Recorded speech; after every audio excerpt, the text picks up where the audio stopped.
اگر ان تعلیموں کو ہم مضبوط سے پکڑ لیں گے، گھر کی اور مسجد کی تعلیم کو مضبوطی کے ساتھ پکڑ لیں گے،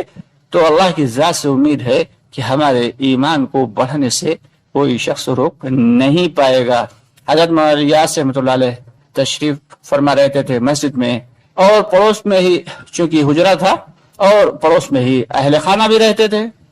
تو جو کچھ مسجد میں جو تعلیمات ہوتی تھیں وہ سارے کا سارے اہل خانہ سنتے تھے۔ جب گھر والے ساری سن لیتے تھے، پھر حضرت جب جاتے تھے گھر پہ تو کہتے تھے بھائی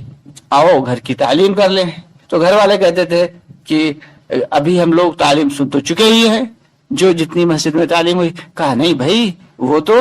مسجد کی تعلیم تھی، اب گھر کی تعلیم تو گھر میں ہوگی۔ اب اندازہ لگائیں، گھر کی تعلیم جب گھر کے اندر تعلیم ہوگی، اور جب احادیث کی مجلسیں لگیں گی، قرآن پاک کی مجلسیں لگیں گی، تو اس گھر میں رحمتیں اور برکتیں کتنی تیزی سے اتریں گی، کتنی تیزی سے اتریں گی۔ لیکن بات ابھی ہماری سمجھ میں نہیں آ رہی۔ فضائل کی تعلیم سے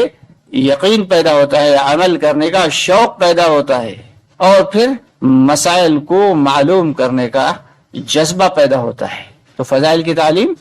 یقین کو بڑھانے کے لیے اور ساتھ ہی ساتھ فضائل کا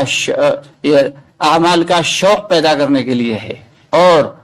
اس کے بعد پھر مسائل جو سامنے آئیں تو مرد حضرات علماء کرام سے، اپنے مسلک کے معتبر علماء کرام سے جا کے مسائل کو سیکھیں، اور مسائل سیکھ کر آئیں اور پھر گھر کی عورتوں کو بتائیں، گھر کی عورتیں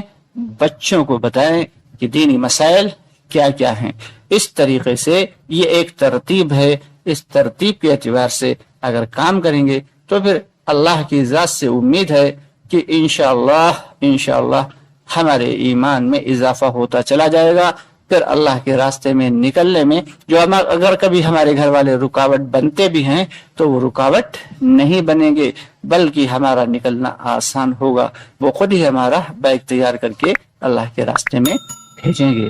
دوستو، یہ تھی تعلیم کا جو طریقہ کار۔ باقی کے کام کیسے کرنا ہے انشاءاللہ تعالی اس کی بھی ویڈیو آپ لوگوں تک بہت جلد پہنچا دیں گے۔ بس آپ سے گزارش یہ ہے کہ آپ لوگ چینل کو سبسکرائب کرنے میں اور ویڈیو کو شیئر کرنے میں اور لائک کرنے میں بڑا کنجوسی سے کام لیتے ہیں، اس لیے